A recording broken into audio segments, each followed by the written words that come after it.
पुण्यातील कल्याणी नगरचा एरिया म्हटलं की लगेच आपल्या डोळ्यासमोर उभे राहतात ते म्हणजे अलिशान घरे, अलिशान रेस्टॉरंट, अलिशान रस्ते आणि अलिशान गाड्या. असेच एका अलिशान गाडीने काल रात्री 2 जणांचा जीव घेतला. मित्रांनो, 18 मेची ही घटना आहे. एका अलिशान ग्रे कलरची पोर्शे कार कल्याणी नगरकडून नगरच्या हायवेच्या दिशेने 200 ते 250च्या भरधाव वेगाने पडत होती. अगदी काही अंतर पुढे गेल्यावर ही कार एका पल्सर बाईकला जाऊन धडकली.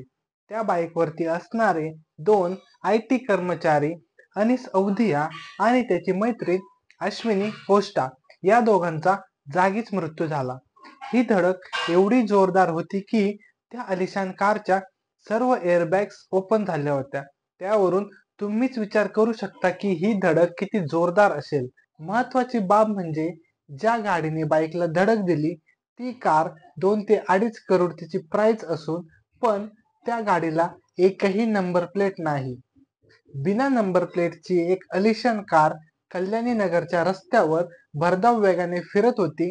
यामध्ये त्या 2 निष्पाप जीवाची काय चुकी होती? दरम्यान जमलेल्या लोकांनी कार चालकाला बाहेर काढलं. तो पळून जाण्याच्या तयारीत होता, परंतु तिथे जमलेल्या लोकांमधून त्याला पळून जाणे शक्य झाले नाही. जमलेल्या जमावाने त्या कार चालकाला चोप देऊन पोलिसांच्या ताब्यात दिले. पण खरं तर इथून पुढची घटना धक्कादायक आहे. ब्रह्मा कॉर्प कंपनीचे मालक विशाल अगरवाल त्यांचा मुलगा वेदांत अगरवाल ग्रॅज्युएशन पूर्ण झाल्या कारणामुळे काही मित्रांसोबत पार्टी करायला गेला होता. तिथे त्यांनी दारू पिल्याचे सांगण्यात आले. पबमध्ये जाताना त्यांच्याकडे असलेली पोर्शे गाडी ही त्यांचा ड्रायव्हर चालवत होता. परंतु जेव्हा ते पबमधून बाहेर पडले तेव्हा पोर्शे गाडी ही स्वतः वेदांत चालवत होता, तर ड्रायव्हर साईडला बसला होता आणि त्याचे मित्र मागे बसले होते. त्यांची गाडी ही 200 ते 250च्या स्पीडने धावत होती. त्याच रोडवरती एका पल्सर बाईकवरती अनिस अवधिया आणि अश्विनी डिकोस्टा असे 2 जण होते. हे दोघेही राहणारे जमलपूरचे, पण हे दोघेही 7-8 वर्षापासून पुण्यात राहत होते. अनिस 2 दिवसापूर्वीच परदेशातून पुण्यात आला होता. त्याच निमित्ताने तो व त्याचे काही मित्र कल्याणी नगरच्या एका हॉटेलमध्ये भेटले. नंतर अनिस अश्विनीला घरी सोडण्यासाठी निघाला होता. हे दोघे ट्रम्प टावरच्या जवळ पोहोचले त्याच वेळेस मागून हाय स्पीड मध्ये आलेल्या स्पोर्ट्सचे कारने जोरदार धडक दिली. पल्सर पुढे असलेल्या स्विफ्टला धडकली आणि हे दोघेही काही फूट अंतरावर जाऊन पडले. काही लोक त्यांच्या मदतीला धावले सुद्धा. त्यांना हॉस्पिटलमध्ये नेले, परंतु त्याआधीच दोघांचाही जीव गेला होता.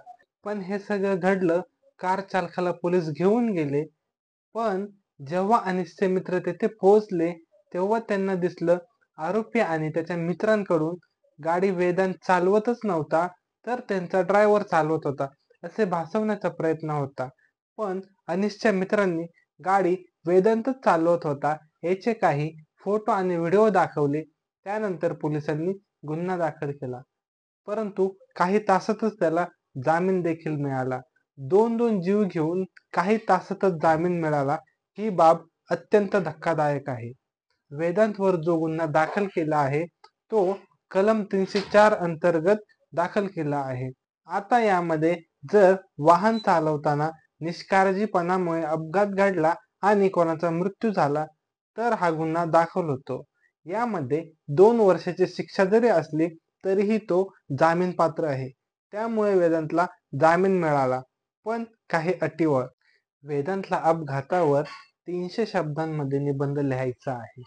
त्यानंतर त्याला 15 दिवस चौकामध्ये उभा राहून वाहतुकीचे नियोजन करावे लागणार आहे. वेदांतला वाहतूक जागृतीचे फलक रंगवायचे आहेत.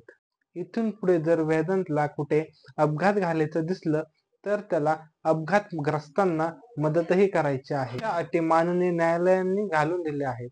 ही घटना अत्यंत दुर्दैवी असून हेतूस परस्पर केलेली नाही याचा तपास सुरू असून माझ्या असिलाकडून तपासणीमध्ये पूर्ण सहकार्य केलं जाईल अशी प्रतिक्रिया वेदांतच्या वकिलांनी दिली आहे. नियमानुसार या गंभीर प्रकरणामध्ये भरधाव वेगाने गाडी चालवणारा वेदांत त्याचे वडील हे मुख्य जबाबदार आहेत. मात्र याशिवाय विना क्रमांक गाडी देणारा संबंधित शोरूम डीलर, पोलीस प्रशासन, आरटीओ हे देखील जबाबदार आहेत. दरम्यान गृहमंत्री देवेंद्र फडणवीस यांनी या प्रकरणी कठोर कारवाईचे आदेश दिले आहेत. देवेंद्र फडणवीस यांनी पुणे पोलीस आयुक्तांना फोनवरून याबाबत सूचना दिल्या आहेत. पुणे पोलीस आयुक्त अमितेश कुमार यांनी या घटनेची माहिती देत म्हणाले, आरोपी अल्पवयीन असल्यामुळे त्याला जामीन मिळाला आहे.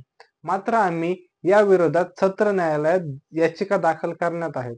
मुलाचे वडील व त्याला दारू देणाऱ्या पब मालकावरती गुन्हा दाखल करण्यात आला आहे. कोणालाही वाचवण्यात येणार नाही. या प्रकरणी कोझी बार आणि ब्लॅक बार यांच्यावर कारवाई करण्यात येईल. हा मुलगा खरंच अल्पवयीन आहे का याचा तपास त्याच्या शाळेत जाऊन करण्यात येणार आहे. हा मुलगा दारू पिऊन गाडी चालवत होता हे स्पष्ट आहे, असे अमितेश कुमार यांनी माध्यमांसोबत बोलताना म्हटले आहे. पुणे मिररच्या दैनिकाने दिलेल्या बातमीनुसार पुण्याच्या एका आमदाराने आरोपीला वाचवण्याचा प्रयत्न केला. या घटनेसाठी ड्रायव्हर जबाबदार आहे असं भासवण्यासाठी प्रयत्न केला, परंतु आता हा आमदारच आरोपीच्या पिंजऱ्यात आहे. या प्रकरणी काँग्रेसचे आमदार व लोकसभेचे उमेदवार रविभाऊ धंगेकर आता आक्रमक होताना दिसत आहेत. पोलीस प्रशासनासोबत खूप मोठी डील झाली आहे, अशी प्रतिक्रिया रवींद्र धंगेकर यांनी दिली आहे. विना नंबर प्लेट, विना लायसन्स 2-2 जणांचा जीव घेऊन सुद्धा आरोपीला 12 तासात जामीन भेटतो. याबद्दल तुमची प्रतिक्रिया काय आहे मित्रांनो, कमेंट करून सांगा. जर तुम्हाला व्हिडिओ इन्फॉर्मेटिव्ह वाटला असेल तर लाईक, शेअर, कमेंट नक्की करा आणि सबस्क्राईब करायला विसरू नका. धन्यवाद.